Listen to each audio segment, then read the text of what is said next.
Well, hello, hello. It's time to join the fun and games at ShrimpNet Towers with episode 2029, Joel. 29. Yeah, I think Oh, it well, hey, I'm right for a got it change. this time.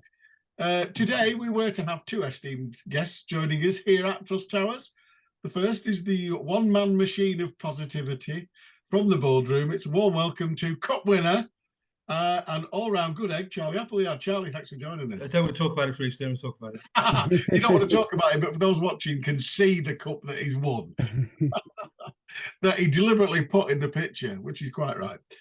We were also going to be joined by Max Melbourne. However, unfortunately, he's had a last-minute postponement due to family issues, which hopefully he will appear later on in the season. That's unfortunate. Nothing we could do about that. So, and commiserations to Max, because obviously we think it's same injury as he got earlier in the season with a torn hamstring, which is not good news for him. But we'll talk about that as we come to the Cambridge game. But we'll start as we mean to go on. Bolton Wanderers at home, past. It's funny, really. Social media, most people said, oh, we played pretty well. I agree with that. One of the neutral guys that I know said it was a boring game. And I'm like, how was that a boring game? That was one of the best 0-0s you'll ever see, Joel, wasn't it? Yeah, I'm afraid to say that this person is talking rubbish. It was a very exciting game. I think I'd say I'd go as far to say we played very, very well. I thought I thought Derek really anticipated how Bolton would try and play, in that they're going to be quite dogmatic in how they build up from the back, and they're going to stick to their principles. So I think he's overplay it, you mean? Yeah, overplaying it, whatever you want to call it. But he's kind of alluded to this a bit. He kind of went in with this kind of man-to-man system with people pushing really high up the pitch, and with Love and Melbourne really getting at their wing backs and not giving them much room to turn and play, and that proved really effective. And I thought they really, really struggled to play through that, and we poached the ball several times in midfield, and we had lots of dangerous moments from that. And it's a shame that we couldn't quite nab the goal from that. I thought second half they settled down a little bit. They managed to take a bit more of the initiative. I don't know if maybe they went a little bit more direct at certain points as well. Yeah. But while they had a lot of territory, I've noticed from some of their press, actually, they've kind of made the point that they had a ridiculous amount of touches in and around our penalty area. But did they ever really, really trouble Ripley? Not really. Aside from that decent little save he's made from Sheehan in the second half, they've not really troubled him a great deal. And I think it does show that we did defend the box particularly well. There were moments that were very much body in the line, people chucking themselves in front of the ball. It was really good to see a lot of commitment. At the same time, we were still dangerous on the break. We had some good moments that we couldn't quite make work out. But yeah, I think overall a point was probably fair from that. I think either team could maybe have nicked it, but I think you got to say points fair, and it was a really exciting game. Both teams trying to play football and have a bit of a go. Some decent football played. I thought in terms of performances, I thought Gibson was really nice in midfield, doing that bit of dirty work to clean things up and having the quality on the ball to get it moving again. And I think it's interesting because I know we didn't score, but I thought attacking wise that was our best performance for a few weeks. Yeah. But we've managed that by putting a defender into midfield. And I think it kind of goes to show, you see a lot of talk on social media about, oh, Derek should be doing this, there should be more attacking intent, stick to up front, blah, blah, blah, blah, whatever like that. At the end of the day, it's not always about just shoving as many attacking players onto the pitch and saying do something. It's about balance and having players there who can let the attacking players do what they need to do and carry out certain roles. And Gibbo did that really, really well. And let them play. It was nice having Jensen Weir back in that more advanced role. And I think we've done that by bringing Gibbo in, putting Crowley out onto the right hand side, and then having Weir in that more kind of number 10 role, because then he could do what he's done really well this season and make those late runs into the box and cause a real threat to Bolton at times by doing that. I think just finally a word on our fullbacks as well. Melbourne did fantastically well against Connor Bradley, who's one of the best young right backs in the division on loan from Liverpool. Fantastically well rated. Love pushing up high on the other side against Declan John. That was really effective. And I forgot to say, of course, Faz Rawson, absolute monster in the box, just heading, clearing everything. If defending that width of the 18-yard box, he's absolutely superb. And yeah, there's some really good performances. Point is probably about fair. Shame we couldn't nick it, but you know, I think from that, Bolton are a good team. I'm happy with the point. Yeah, I think I agree with a lot of what you said there. The simple fact that I think Derek got the call right in the fact that he anticipated they were going to, and I did say overplay because that's what I would call it. They want it. We said after 20 minutes, these lot want to walk it in. They want to score the perfect goal, and that suited us fine. And you're quite right. When Faz went off injured, we was a bit of a sort of like, oh, he's won every single header in our box. But fair play to Donnell. Donnell came on and he won every single header after he came on. So, you know, he did brilliantly. And a little word, Donald Love on that right-hand side, putting two absolutely killer crosses. And some people were moaning, saying, oh, should have shot and what have you. They were fantastic crosses. They were literally a hair's breadth away from being met by a Morecambe player, and they cleared them for a corner. Yeah, and it was good defending from Santos, really, for them. It was for the pair of them, because he realised I could leave the man. I'm going to have to try and cut this cross out. And he did it on both occasions. And it was good defending, but they were absolutely belting crosses. And a little word, Danny Crowley, 3 absolutely exquisite balls in the second half from his place on the right-hand side out to the left-hand side to Mayer and to Hunter. Absolutely fantastic. Backspin on him. You thought, oh, he's over it, that. And it stopped dead. So that and I was like, that lad's got talent. That's got a talent just to be able to do that. But you're right. Jensen Weir appeared in the second half and made some fantastic runs into the box. And I came away happy with the point. But all in all, Charlie, from a club's point of view, it went off without any bother, which was just as important, wasn't it? For once. Yeah, no, that was good. I just spoke, we're going to talk about Cambridge in a bit, but it just shows that there really are 2 or 3 different divisions within League One. You know, I think Derek set up to play man on man against Bolton, and they were going to play through. And they started off with the same thing on Tuesday night when I was there, with the same tactics, but the Cambridge were a different team. Yeah. And we'll come back to that in a second, but it just shows how Derek is such a very, very good manager. People don't realise, unless they're watching the games closely, how he swaps things around to suit the game. And sometimes we do start slowly for the first 15, 20 minutes because you don't know what you're going to get. It was the same at Cheltenham. We played Cheltenham. You know, he set up to play in a certain way for them to come on to us, and it was like a stalemate. Yeah, they sat back, didn't they? So it's really interesting to watch. But no, good result. No problems, and everyone was very, very positive, apart from a few. But you know, it's always going to happen. But I think it was fair result. So we moved on to Tuesday night, Joel. As you said, we tried to do exactly the same thing and play a similar way to we did at Bolton, but obviously they've got a slightly different set of skills up front in Ironside, who is an absolute excellent hold-up player and brings players in around him, and that's what they did particularly well. And also, the wingman number 28 on the right-hand side was a thorn in our side all night, taking the ball on, cutting inside. There was about 20 minutes. I was thinking, we're just not at the races here. It wasn't working. But the unfortunate injury to Max Melbourne, I felt sorry for the lad. We changed shape, as you said. Mayer came on, and all of a sudden we got a bit of a foothold, but a bit of a scabby goal in the end. But you take that.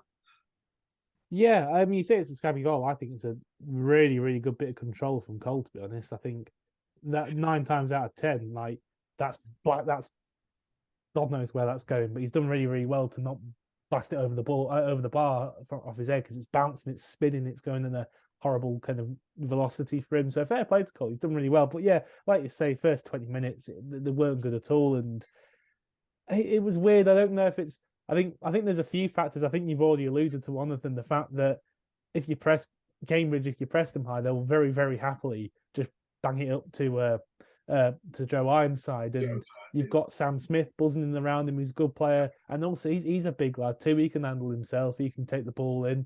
So yeah, it's a different prospect, and they were able to kind of get at us in that way. I agree as well. Bennett on that right hand side, I thought he had a really, really good game, and it was surprising actually. I think it got mentioned that he was on loan at Walsall early in the season. Yeah, I didn't see that. He played well, didn't he? Which seems mental, because he's done so well for Cambridge last night. But in terms of how we played, yeah, it just didn't seem to work out. I don't know if there was maybe a bit of a a drop off in intensity from us. I don't know if that was maybe because we were away from home or we were a little bit raggy from the Bolton game, because that was a pretty Herculean effort, I thought, against Bolton. And then to come and try and do it again after a horrible, grim Tuesday coach journey to Cambridge at the other end of the country, you know, that's tough. So, like you say, first 20 minutes it was poor, and again, I thought there was just that element that I think we've seen at times where our passes are just not quite finding each other in the right way. You know, they're a little bit behind somebody, a little bit in front. First touch is getting caught on defeat, but then Melbourne's come off, and it's kind of facilitated a shape change really, and we've kind of gone from that 4-2-3-1, 4-3-3 that is, I think, is ultimately Derek's preference, and then gone to that back three. Gibbo's kind of come in the middle of that back three, and he's spread the play quite nicely from there, stepping out. Adam Mayer's come on at left wing back, and he's pushed forward a lot more as he do in that position. And obviously, he's a winger by trade, so it's something he is going to do a bit more, and he's got the ability to do. We've created chances, and I thought it was funny really as a game, because I thought in the end, like in the second half, Cambridge made a few changes, and then they took back control of the game, and it was disappointing in the end how pinned back we were. But despite the fact that for large amounts of the game, I thought Cambridge were probably had more of it. Despite this, I thought in terms of good chances created, we were probably about level. And I think when we got on the final third, the quality that we had massively outmatched Cambridge's defence, and they looked really, really vulnerable.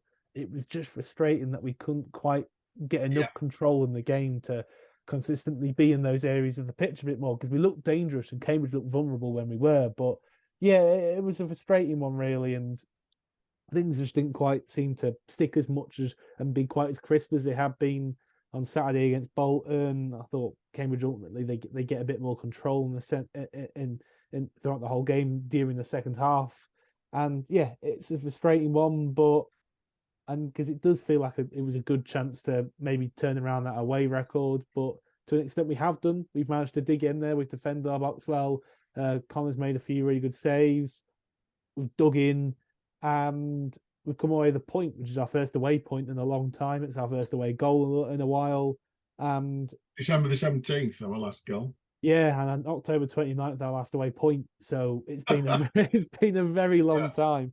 So yeah, good to dig in and get the point in the end. And I think ultimately that's a point that's a little bit better for us than it is for Cambridge. Cambridge needs to close the gap in terms of us and them. We need to at least maintain the gap. It would have been nice to be able to pull in some of the teams above us, but we've got a couple of home games coming in next week, and I think they're both winnable ones. So hopefully we can really target those for a couple of wins. But Cambridge, I didn't think it was our best performance, but we've come away, we've dug in, we've come away with a point. We've shown flashes of quality when to create danger, and we take it and we move on to Shrewsbury if it's on Saturday.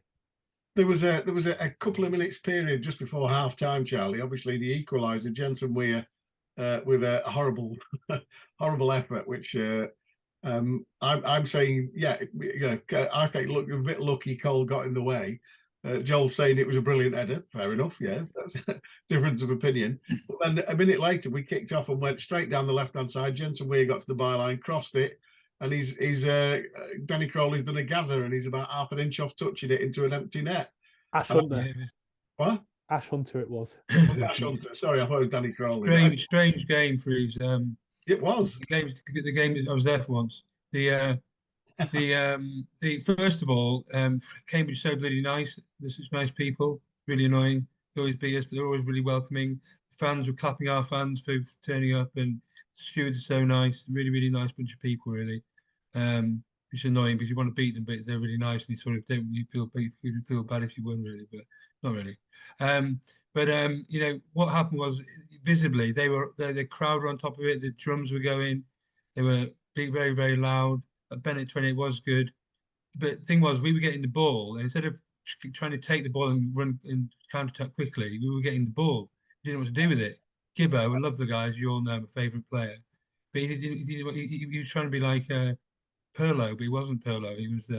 He wasn't really working. And then Max Melbourne, if it was a cartoon, that guy started legging it, Max Melbourne's hamstring would have stayed in this in our half, and he'd left his body, and his body ran to the other half. It snapped so loud that you could just see he went down like he'd been shot, and you knew what had happened straight away. Yeah. And he was in absolute agony, poor guy. I'm sure he must be out for the season. I don't know that, but it was pretty bad. But that prompted a change, and then Gibber went back into defence, and Jensen Weir came into that front of the back four role, and started running through, and it really made a big difference. Then the drums stopped, the singing stopped, all went quiet. He scored. Some said it was offside, but it was miles onside. Yeah, it was. Yeah, no, there was a block behind the keeper. Yeah, exactly. Well onside. But then they said we nearly scored. When we nearly scored, at half time there's no noise. It's silent stadium. But then I went over to the fans, see the fans with James, and my drugs ran out, so I couldn't actually move to the other side back to the director's box. So I sat in the stand with the 7 or 8 fans in the cold. It was great, but we were right near Connor's goal. It's a really good place to sit because it shows how organised we are in defence. We'd have lost that game last year. We'd probably let 3 or 4 in. Yeah. You know, we are so organised. Faz Rawson sweeps it up. Cole gets on the post. And if it did get through to Connor, he saved it. He made 2 amazing saves. And, you know, we're really organised defensively. So I know we drew 1-1. Was a good point. We've lost there the last 2, 3 times we've been there. They always beat us. They always get a penalty. They never got a penalty. Got to take the point. And, you know, it's a long way home as well. A long way there for everyone. And all in all, you've got to be pleased. It just showed me that, you know, we are a good side, and hopefully we can push on. We've got 2 more points than last year, Joel, at this stage. Yes, a couple more, yeah. 2 big games. At the beginning of the game, at the beginning of the Cambridge game, reminded me of the beginning of the Oxford game last year. Do you remember when Oxford scored after about a minute? Because they were set up differently to what we thought they'd be. And then we had to change it, then we went to win. It was a bit like that. But Derek's a very shrewd guy. He just shows how well he can change it. And Adam Mayer is a force to be reckoned with. I just want to go back because I mentioned that the last penalty we had was the Wigan game when we were 4-0 down and Dylan Connolly stroked it when it didn't really matter. But that was coming up. To be fair, we were 2-0 down at the point that it gave us the briefest flash of hope before they got a third about 2 minutes later. Yeah, almost immediately they went up the other end and scored, didn't they? So it was like, oh, okay. So we haven't had a penalty since. I was watching it on iFollow. Every single Cambridge incident they replayed. The Donald Love kick in the head on the penalty spot, they never showed again. And we were like, all of us shout, that's a penalty. He's kicked him in the head. And I didn't see that. What was that? That was a cross into the box. Just at the start of the second half. Yeah, start of the second half, yeah. Oh, I was stuck on a picnic table then. And Donald Love got sort of just beyond their man, and he was wrong side, and he was going to head it, and the lad stuck his boot up, and he did get the ball, but he kicked Donald in the head after he'd done it. And I was like, well, that's a foul then. You can't do that. And his foot was quite high. His foot was it wasn't too high. It was probably about chest height, wasn't it? Because Donald was bending down. Yeah, I mean, Donald wasn't stooping that much. And I think if it's one of those where you say, if it happens in the halfway line, it's a free kick. And it should have been a penalty.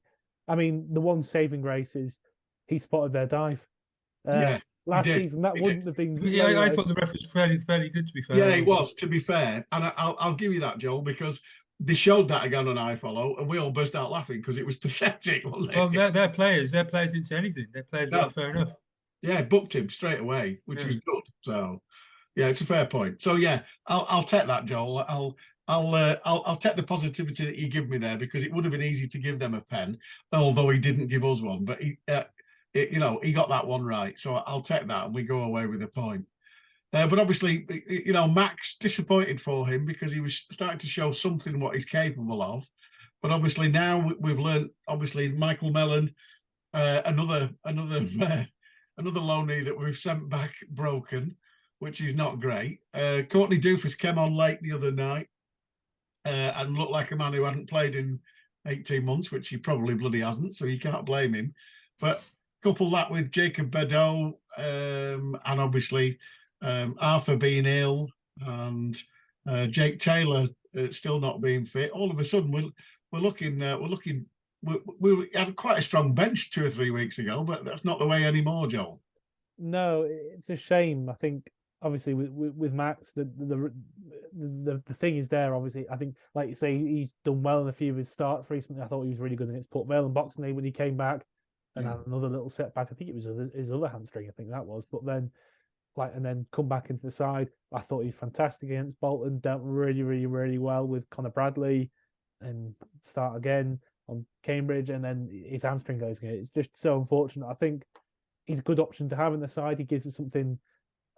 He's a good option at wing back as well because he can get up and down the pitch. Good option at left back, and also it's competition with Gibson, but it allows Gibson to be playing in central midfield, which is really handy for us at times because we're lacking too much depth in that defensive midfield area.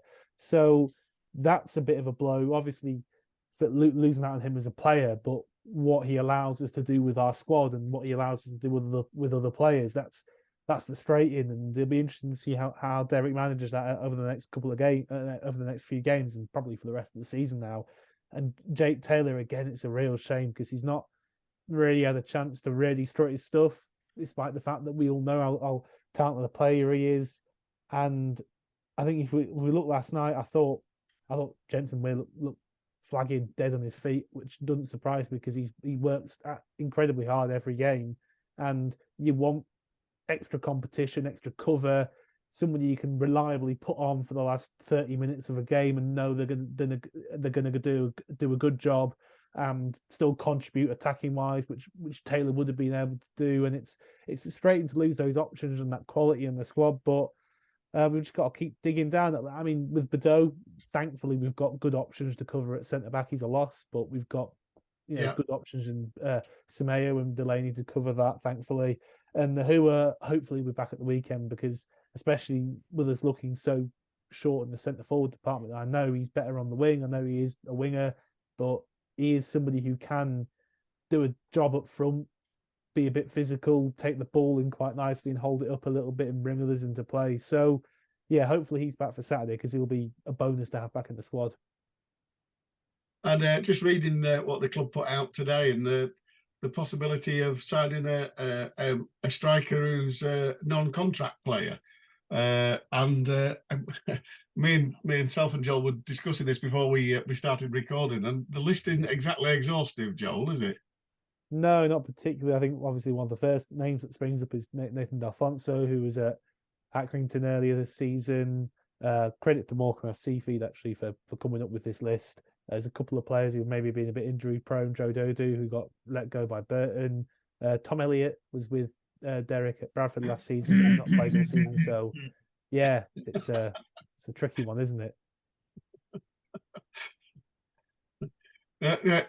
Are you suggesting that you're the striker who can solve our problem there, then, Charlie? I'm available when I'm not under contract. That's all I can say. I thought I'd accidentally given away a signing for a second there. No. He was just, he didn't want to talk about it, but all of a sudden now he does.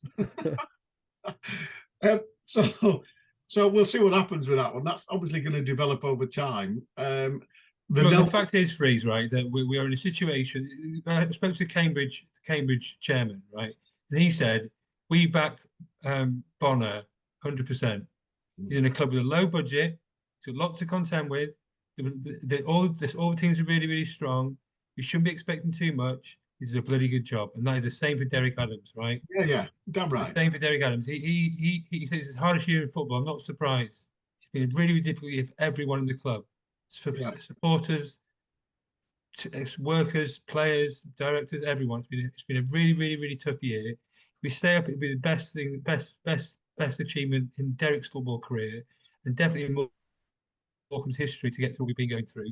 So we've got to stick together. All these injuries, it's a shame, but we haven't got any money to buy any more. You know, there's money left in the budget to get a free agent, like they're saying. But if that happens, it's great. But we stick together. And if we have to play me up front, I will score a hat trick. But we've got to back each other. I'd back you if it was if it wasn't football nets but a basketball hoop. I'd back you, Charlie. Yeah, that's what I do. So looking at it, let's move on now and let's talk about I believe that says it's the Parkinson's Cup there, Charles. What's that all about? Talk us Well, through. first of all, yeah, I know you play walking football, don't you, David? Yeah, there we are. Yeah. So we need to get a Morecambe Parkinson's football team going, right? As you know, I run a charitable company called Sport Parkinson's, and the motto is keep healthy and strong till the cure comes along. What that means is there's no cure for Parkinson's at the moment. There's treatments in the clinical trial stage at the moment, which is really exciting, but nothing's concrete yet. So until then, people need to exercise, and walking football is really good for exercise when you get a bit older, as you know, David. I mean, I still play. I still play Hey, regular I'm 60 now. I'm 60, yeah, so yeah. exactly. But walking football is not my favourite form of football. So I was played on Tuesday night, broke a rib, but scored 7 goals in normal football. But don't talk about that either. But with walking football, it's a really great sport for people with Parkinson's. And I started, as you know, with 11 players, with Jim Bentley and Kevin Anderson and Barry Roach, a training session about 4 years ago. How I got involved with the club, and we now check out on Twitter at Sport Parkinson's or Facebook. And there's a number of people with. There's a guy that actually, Darryl Rothwell's friend, who I spoke to on the phone, who joined a club in Stockport. We've now got 24 teams across the UK, ranged from Celtic, Everton, Southampton, Bromsgrove. There's loads. Northern Lights, fighting for football at Watford, and they're all really serious walking football teams. And they play 2-3 times a week. They play national competitions. There's an England Parkinson's football team, which I would definitely be in, but I haven't enough time to do it. I'm a professional golfer, but it's going really well. We played at St George's Park last year. We had 100 people. This year we had 180 people playing, and all the really good teams are playing. Plus my team, Parkinsaurus FC, there's 4 of us played together last year. 4 new recruits, two girls, one girl called Monica, who was never played walk football before, one girl called Tanya, turned out she was a Portuguese international when she was younger, didn't know that till we got there, which was great. And then we had a couple of new recruits. Ringers, he's signing ringers, Joel. But then we had then we played Derek ball, right? So did Boyer. We've got no guests, so I'm going to be the guest today. And we had no expectations really, but we knew we had a good team.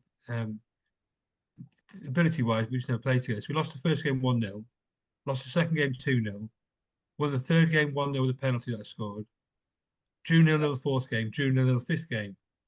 So we got into the quarterfinals, having scored no goals from open play. This is a national competition, and so we scabbed through to the quarterfinals, playing the best team in the tournament. Obviously, we were fourth and playing first in the other group. Yeah. It was 1-1. I scored the sudden death penalty to win the match. So you weren't keen on open play, you lot, were you? No, exactly. That was 1-1. We did score an open play goal. In the semi-final, I scored a goal 1-0, and then in the final, it's 0-0, 3 penalties each. They missed their first 2. We scored our first one. I had the chance to win, but he saved it. But I couldn't really. I arranged it all, so I couldn't really win my own tournament. It would look a bit rubbish anyway. So. Oh yeah. Oh, he's playing the he missed it on purpose card. But my friend Chris buried the third penalty. We won the trophy. So so another thing to go in the Morecambe Football Club cabinet. It's not a award for pies. Cure Parkinson's Cup. It's absolutely massive trophy. You can watch on YouTube. Absolutely delighted. But Parkinson's Sports the winner there. You know, going from 11 people to about 400 or 500 people playing Parkinson's football. So if any fans are watching who've given up football and haven't got Parkinson's, yet to Parkinson's to play, get involved with David's walking football initiative. And if you've got Parkinson's, it'd be great to get some people involved because it's so slow moving. People with Parkinson's could really keep up. When Morecambe community started the walking football, and we currently play at Regent's Park 12-1 on a Friday, and I know a bloke who played years ago, and he turned up, and I know you know him, and because he's got Parkinson's, and that's Mick Hill. He plays for Northern Lights, I believe. Yeah, Northern Lights. Yeah. They won last year. They won the trophy last year. Yeah, Northern Lights.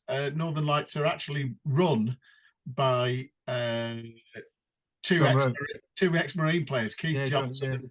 Yeah. And we played them in a friendly through Mick. And they were really, really good set of lads. They came up, we did a bit of a competition with them. We had a bit of a round robin competition with them, not last summer, the summer before. And they were a good set of lads. And I recognised Keith Johnson from Marine because he was big and horrible and I hated him. And I told him this and he started laughing and he said, "Do you remember who played alongside me?" I said, "Yeah, Peter Smith. I really effing hated him." And he got out of a car and went, "I like meat." And I was like, "Oh my God." So we were having a good old laugh about happy days at Christie Park and how Marine had never beaten us there. But Mick actually now devotes his time to the Parkinson's team rather than coming to play walking football. But honestly, you would never know because he's a good footballer and a good bloke.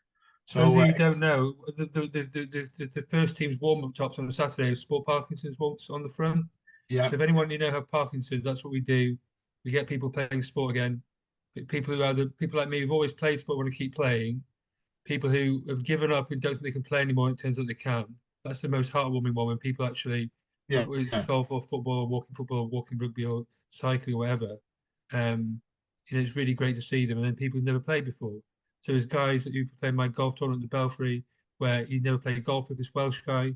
Just wanted to play in the team, so he took up golf and got 24 handicap after 3 months and started playing golf. People who've given up, all these different people I had two guys who played for Northern Lights who were literally suicidal before I got them playing football again. It saved their lives. I'm not exaggerating. They were literally that depressed about the whole thing, which it can be. And it's just an amazing thing to see. So if everyone knows someone with Parkinson's, I find. So you try and get them active, get them to get in contact with us. And you don't need to be any good. It's just the whole camaraderie of because with Parkinson's you get 20 minutes a year with the doctor. 20 minutes a year. Right. So you don't all the little it's a support network. When to have your meds, what to do, what not to do, how to live, how not to live, all that sort of stuff. Is really, really useful. So I'm sorry to hijack the podcast at that point. But you haven't hijacked it because you're our guest. So I'm going to say now, I like your comment about I could play for England Parkinson's team, but I haven't got time because I want to be a professional golfer. Come on, talk us through that. Oh, sorry, I hate talking about myself, but I must talk about. I've actually got the European Disabled Ryder Cup team. Next summer in Michigan. Bloody hell. Yeah, so I'm surprised you. Do you ever see the wife and kids? Only on the Tuesday. But yeah, so I've been playing lots of. I've been trying to get really good at golf for a number of years. I'm actually a lot better than I was before I had Parkinson's randomly. Most of us don't care about it anymore. Just JFHI is my mantra. You just got to try and get on with things. But I found that there was a disabled Ryder Cup called the Cairns Cup, I went to try out, and it was a golf course for the Shire in North London early in last year. And went to try out. Played this American guy who was an amazing guy. He had cerebral palsy. He had a withered arm, and his right arm was withered. His left arm was full swing. He held the club with his left hand, put his hand into position with his right hand, swung the club, played off 9 handicap. He actually won every match in the tournament. The captain of the team is the guy, the policeman who got attacked on Westminster Bridge and was paralysed. All right, yeah. It's not Parkinson's tournament. It's a disability tournament. Yeah. Right, yeah. So anyway, I beat the guy 9 and 8. So I don't know if you know what that means, but I was 9 holes up after 10 holes, and they said it's getting announced formally quite soon. But the indicators are I've made the team. So but you still play off 9 then? Yeah, I'm trying to get lower. But it's there's the Open, British Opens at Woburn. There's lots of the tournaments through the Edgar initiative, European Disabled Golf Association.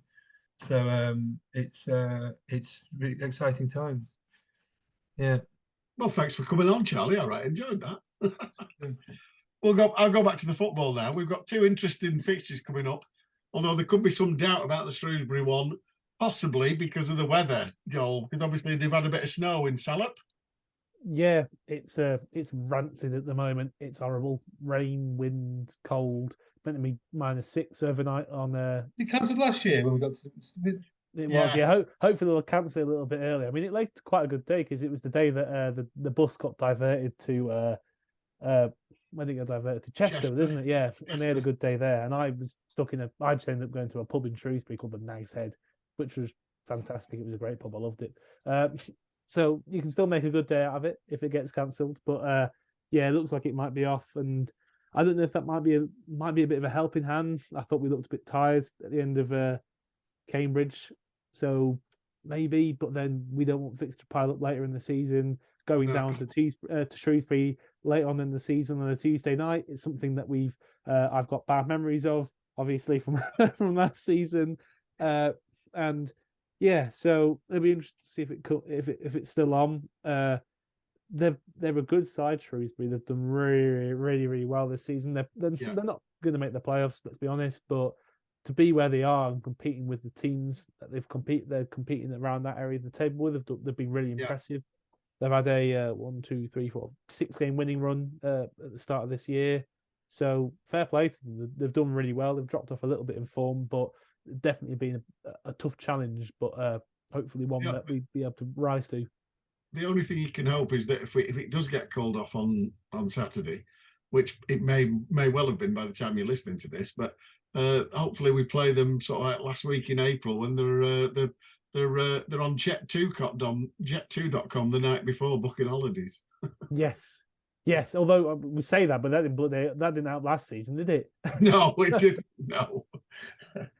No, but that was one where it's like, oh, we stand half a chance tonight, but we've got Charlton next week, so we've got to win this one. And we had a 2-week break and came back and beat blooming Charlton at Charlton. So it's a strange one, which moves us nicely. We segue nicely into Charlton at home next Tuesday, which Charlton have been a bit of an enigma this season. They were definitely less than the sum of the parts, Joel. Yeah, well, I was actually on a podcast last night with a Charlton fan, and the overriding sense is frustration at the ownership there, and I think things have felt a bit disjointed, and you can see why. They've gone through loads of different managers, different kinds of managers. You kind of experienced pragmatist in Nigel Adkins, and then to the youth academy guy, the young up and coming guy with Jackson, and then the kind of Ben Garner for playing nice, attractive football at Swindon. It's just all a bit jumbled, and you got people like Sam Lavelle who've gone there under Nigel Adkins, signed to play a certain way of football, which is, I assume, more pragmatic, direct, have him defend the box a bit more. And then come this season, he's playing under a manager who's demanding a lot more in terms of playing out from the back. So it's a bit of a mess there. And despite them having some good players, Raksaki in midfield's a fantastic player. George Dobson, base midfield, another really, really good player. Obviously, Corey Blackett-Taylor. Even if Love is in fantastic form, I think we might have to play Cooney for that, just to freak Blackett-Taylor out a little bit from the playoffs. But no, they've not been the best recently this season. They're not in amazing form, and they're not going to get relegated. They're not going to be anywhere near the playoffs. So, I think it's one where hopefully they are kind of a bit just taking their eye off the ball a bit, and it's at home. I was chatting on this podcast again last night as well, and it was getting saying, regardless of our opponent, I fancy us at home, to the point where we've got Plymouth next month, and I think, we might do something there. Yeah, the thing is that we've proved we can get something at home, not necessarily a win, but we've been hard to beat, haven't we? The only top side that I've seen really steamroller us at home have been Sheffield Wednesday, and even then it took them till the 70th minute to wear us down, and the set piece where we switched off a little bit. I think it was actually Cole coming off and not being the near post defender that helped with that goal. But and Ipswich, we deserved a draw. We gave them loads of trouble. Derby gave them loads of trouble. I know Connor saved a couple of pens, but we still gave them lots of trouble. Barnsley we've beaten. Bolton we more than matched. Yeah. So, we've got a good track record at home. So when Plymouth do come next month, which we'll obviously talk about more in a month's time, I back us to pull something out of the bag. And against Charlton, who were struggling at the moment. You know, again, I think it's a fixture that we can realistically say there's a good chance of getting 3 points here, and hopefully we can pull that off. It reminds me of the Burton Oxford situation last year. Yeah, very similar. Yeah, you might be right, but I mean, I and strangely, we've got Oxford coming up at home as well, and they've had a completely different season to what they were expecting, and obviously we're going to go on to Oxford. We're staying on Charlton for now. No, I'll stay on. We'll go on. Just have a little quick chat about Oxford because it was worth mentioning. Yeah, but have you seen their recent results? Yes. In the last 10 games, they've won. In the last 9 games, they've drawn 1 against MK Dons, lost 8. Yeah. They've lost to Cambridge, lost to Bristol Rovers, lost to Lincoln, lost to MK Dons, lost to Shrewsbury, lost to Burton, lost to Wickham. So it's not that they've been playing. They just need to lose to Morecambe to complete the set. Yeah, and annoyingly, the potential. Sorry, Josh. No. The time is now, right? Yeah. I hate games being called off. It might not be a bad thing. No, you're right. On Saturday, let's recruit for a week, get our energy back, go again on Tuesday, and not have to go to Shrewsbury on Saturday. Yeah, I agree. It wouldn't be the end of the world at all. The one annoying little curveball that Oxford look like they might be throwing at us is that they're appointing Grant McCann. It sounds like they're going to appoint Grant McCann, who I think is probably quite a good appointment, at least in the short term. To I agree. There is ability in that squad, so we'll see how it works out. And Grant McCann is very much he likes him to play football, but he's a pragmatist. He'll look at the players he's got and he'll play a way that suits them. So yeah, I mean, I'm still reeling from the fact that they sent Matty Taylor on loan to Port Vale in January. It's mental, some of the decisions and what's gone on. But hopefully they don't get that too much of a new manager bounce. And like we said, back our home form against anybody. So let's see. Yeah. So did you do any analysis on the run-in for the teams yet? I've had a little bit of a look. I couldn't pull it all off the top of my head in terms of next week. Have a look at more next week. Have a running special this week. Yeah, we're gonna have a look at that. I think, and also as well, I've looked at ours a bit more, and I've kind of felt it's interesting. Our last 5 games, it could well be against teams who are on the beach. Well, I think Wickham might be in with a chance. Depends how they deal with this whole Ainsworth situation over the next few weeks, but. In the last 5 games, Portsmouth, Wickham, Lincoln, Exeter. Yeah. So if you think back to last year, what diabolical fixture list running we had, we've got 2 points more. We've got 6 away, 5 home. Home form's been a lot better than last year anyway, and we played 8 in the top 9 the last 8 games of the season. Yeah, and we still survived. Yeah, that's the positive.